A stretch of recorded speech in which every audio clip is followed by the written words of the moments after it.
ଭାରତର ପ୍ରଥମ ଉପ ପ୍ରଧାନମନ୍ତ୍ରୀ ତଥା ଗୃହମନ୍ତ୍ରୀ ଲୌହ ମାନବ ସର୍ଦ୍ଦାର ବଲ୍ଲଭ ଭାଇ ପଟେଲଙ୍କ ଜୟନ୍ତୀ ପାଳନ ଅବସରରେ ସରକାରଙ୍କ କ୍ରୀଡ଼ା ଓ ଯୁବ ବ୍ୟାପାର ମନ୍ତ୍ରାଳୟ, ରାଜ୍ୟ କ୍ରୀଡ଼ା ଓ ଯୁବ ସେବା ବିଭାଗର ନିର୍ଦ୍ଦେଶ କ୍ରମେ ଏକତା ପଦଯାତ୍ରା କାର୍ଯ୍ୟକ୍ରମ ଆଜି ଅନୁଷ୍ଠିତ ହୋଇଯାଇଛି।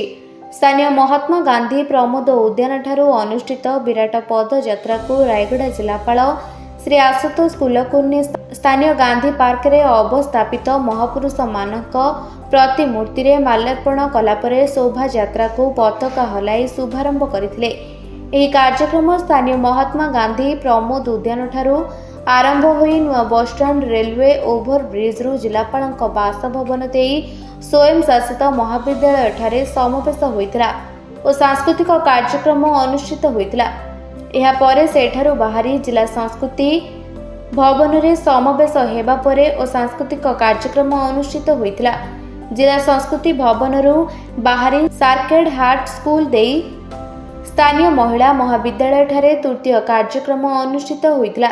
ସେଠାରୁ ବାହାରି ସ୍ଥାନୀୟ ରିଙ୍ଗ ରୋଡରୁ ମା ମାଝୀ ଘରିଆଣୀ ମନ୍ଦିର ଦେଇ ରେଲବାଇ ଅଣ୍ଡରଗ୍ରାଉଣ୍ଡ ଦେଇ ଭାରତୀୟ ଷ୍ଟେଟ୍ ବ୍ୟାଙ୍କରୁ ସ୍ଥାନୀୟ ଗୋବିନ୍ଦ ଚନ୍ଦ୍ରଜିଲା ଉଚ୍ଚ ବିଦ୍ୟାଳୟ ପଡ଼ିଆଠାରେ ସମାବେଶ ହୋଇଥିଲେ ଓ ଉଦ୍ଯାପନୀ ସଭା ଓ ସାଂସ୍କୃତିକ କାର୍ଯ୍ୟକ୍ରମ ଅନୁଷ୍ଠିତ ହୋଇଥିଲା। ଏକତା ରଥ ମାଧ୍ୟମରେ ବନ୍ଦେ ମାତରମ୍ ରାଷ୍ଟ୍ରୀୟ ସଙ୍ଗୀତ ଗାନ କରି ପରିକ୍ରମା କରିଥିଲେ। ଏହି କାର୍ଯ୍ୟକ୍ରମରେ ମୁଖ୍ୟ ଅତିଥି ମାନ୍ୟବର ସାଂସଦ କୋରାପୁଟ ଲୋକସଭା ଶ୍ରୀ ସପ୍ତଗିରି ଶଙ୍କର ଉଲ୍ଲାକା, ଜିଲ୍ଲାପାଳ ରାୟଗଡ଼ା ଶ୍ରୀ ଆଶୁତୋଷ କୁଲକର୍ଣ୍ଣୀ, ଅତିରିକ୍ତ ଜିଲ୍ଲାପାଳ ଶ୍ରୀ ନବୀନ ଚନ୍ଦ୍ର ନାୟକ, ଅତିରିକ୍ତ ଜିଲ୍ଲାପାଳ ଶ୍ରୀ ନିହାରଞ୍ଜନ କର, ମୁଖ୍ୟ ଉନ୍ନୟନ ତଥା କାର୍ଯ୍ୟନିର୍ବାହୀ ଅଧିକାରୀ ଜିଲ୍ଲା ପରିଷଦ ଶ୍ରୀ ଅକ୍ଷୟ କୁମାର ଖେମୁଣ୍ଡୁ, ଉପଜିଲ୍ଲାପାଳ ଶ୍ରୀ ରମେଶ କୁମାର ଜେନା ପ୍ରମୁଖ ଯୋଗଦାନ କରିଥିଲେ। ମାନ୍ୟବର ମୁଖ୍ୟ ଅତିଥି ଶ୍ରୀଯୁକ୍ତ ଉଲ୍ଲାକା ନିଜର ବକ୍ତବ୍ୟରେ କହିଥିଲେ ଯେ ଭାରତର ଏକତ୍ରୀକରଣ ତଥା ଗଣରାଜ୍ୟ ଗଠନ ପାଇଁ ସର୍ଦ୍ଦାର ବଲ୍ଲଭ ଭାଇ ପଟେଲଙ୍କ ଅତୁଳନୀୟ ଅବଦାନ ଓ ଗୁରୁତ୍ୱପୂର୍ଣ୍ଣ ଭୂମିକା ଥିଲା। ସେଥିପାଇଁ ତାଙ୍କର 150ତମ ଜନ୍ମ ଜୟନ୍ତୀରେ ଏକତା ପଦଯାତ୍ରାରେ ଆୟୋଜନ କରାଯାଇଛି। ଏଥିରେ ଯୋଗ ଦେଇଥିବା ସମସ୍ତଙ୍କୁ ହାର୍ଦ୍ଦିକ ଅଭିନନ୍ଦନ ଜ୍ଞାପନ କରିଥିଲେ। ସେହିପରି ଜିଲ୍ଲାପାଳ ଶ୍ରୀ କୁଲକର୍ଣ୍ଣୀ ପଦଯାତ୍ରାରେ ସଫଳ ଆୟୋଜନ ନିମନ୍ତେ ସମସ୍ତଙ୍କୁ କୃତଜ୍ଞତା ଜ୍ଞାପନ କରିଥିଲେ।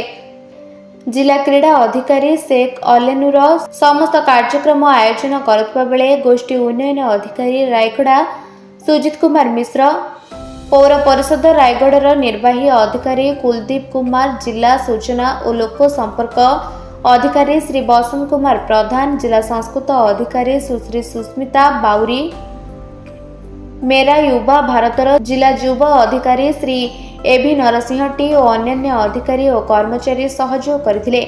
କାର୍ଯ୍ୟକ୍ରମରେ ଭାରତୀୟ ଜନତା ପାର୍ଟିର ଜିଲ୍ଲା ସଭାପତି ଶ୍ରୀ ଗୋପୀ ଅନନ୍ତ, କଳିରାମ ମାଝୀ, ରଜତ ମାଦଳା, ତରୁଣ ଗରଡିଆ ଓ ବହୁ ମାନ୍ୟଗଣ୍ୟ ଅତିଥି ଆଜି ଯୋଗଦାନ ଦେଇଥିଲେ। ରାୟଗଡ଼ା ସହରରେ 10 କିଲୋମିଟର ପଦଯାତ୍ରାର ଏହି କାର୍ଯ୍ୟକ୍ରମରେ 5,000ରୁ ଅଧିକ କେନ୍ଦ୍ରୀୟ ପୋଲିସ ବଳ, ସଂଖ୍ୟକ ଲୋକ, ଛାତ୍ରଛାତ୍ରୀ, ସ୍ୱୟଂ ସହାୟକ ଗୋଷ୍ଠୀ ଓ ଜନସାଧାରଣ ଯୋଗ ଦେଇଥିଲେ।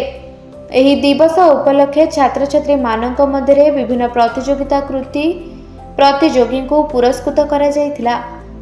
ରାୟଗଡ଼ା ଜିଲ୍ଲା ପ୍ରତିନିଧି ମାଲେଶ କୌଶଲ୍ୟାଙ୍କ ରିପୋର୍ଟ, ନିରପେକ୍ଷ ନ୍ୟୁଜ୍।